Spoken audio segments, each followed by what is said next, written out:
easy go.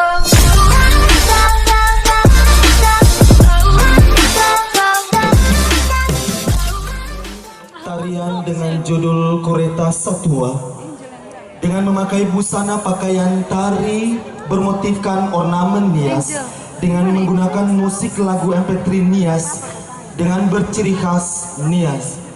Tarian ini terinspirasi dari sebuah lagu berjudul Kureta Satua yang dipopulerkan oleh Bapak Fatih Zebua. Tarian ini menggambarkan tentang sepasang kekasih yang sedang berjalan-jalan dengan mengendarai sepeda yang sudah tua. Karena sepeda tersebut sudah tua, maka sang gadis khawatir jika akan terjadi kecelakaan atau kerusakan terhadap sepeda tersebut. Tetapi pasangannya mampu membuat sang gadis percaya mereka akan selamat sampai tujuan. Kejadian ini memberi pelajaran bagi kita untuk saling percaya dalam menghadapi tantangan bersama dengan pasangan. Dan jika pekerjaan dikerjakan bersama, maka akan terasa ringan.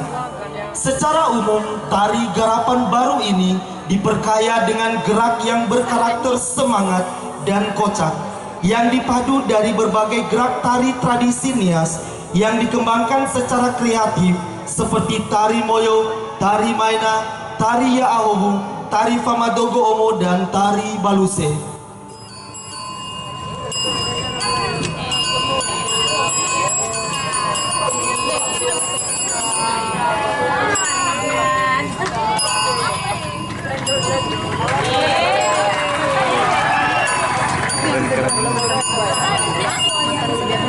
Terima kasih.